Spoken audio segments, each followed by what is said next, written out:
The trouble all started right before the first day of 6th grade, the last time Franklin and I played Knights. Knights works like this. We get our swords, we head out to the woods, and we go on chivalrous missions to battle ghost knights. Uncle Hugh made our wooden swords when we were 6, which is when we came up with the game. Franklin's mom wasn't happy about him making us weapons, but Uncle Hugh assured her that the worst that could happen was we would get splinters. And that's only happened a couple times. We never really battle each other. Or at least, we never had before.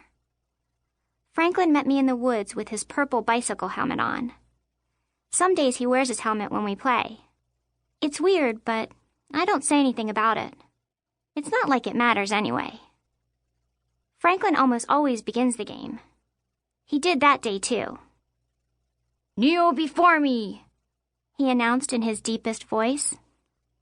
I knelt and bowed my head. "Your quest shall be to find the missing cast of King Alberto." "I think it's a cask," I interrupted in a regular voice, looking up. "With a K." "I'm not sure," Franklin admitted, also in his regular voice. Then he whispered, as if it were a secret from the game. "What is that, anyway?" "I don't know." Franklin shrugged, put his serious face back on, and continued in his deep voice.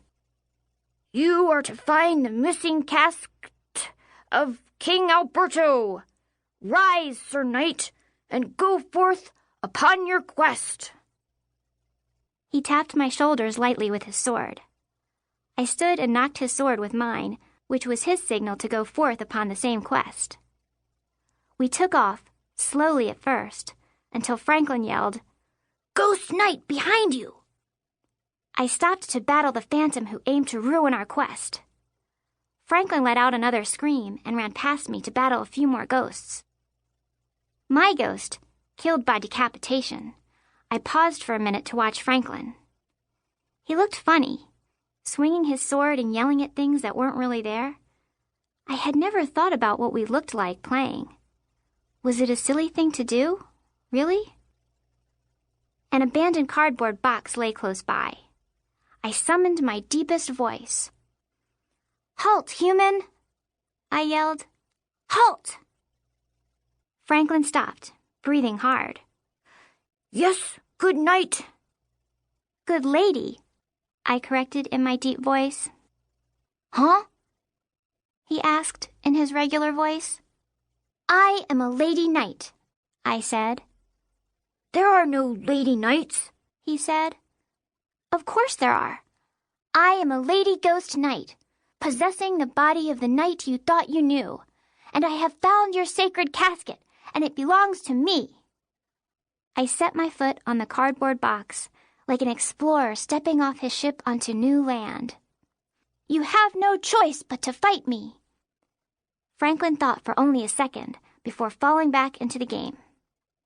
"You shall never have our sacred casket, demon, and I shall free my fellow knight from your possession." He dove at me, sword outstretched, and I met his sword with my own.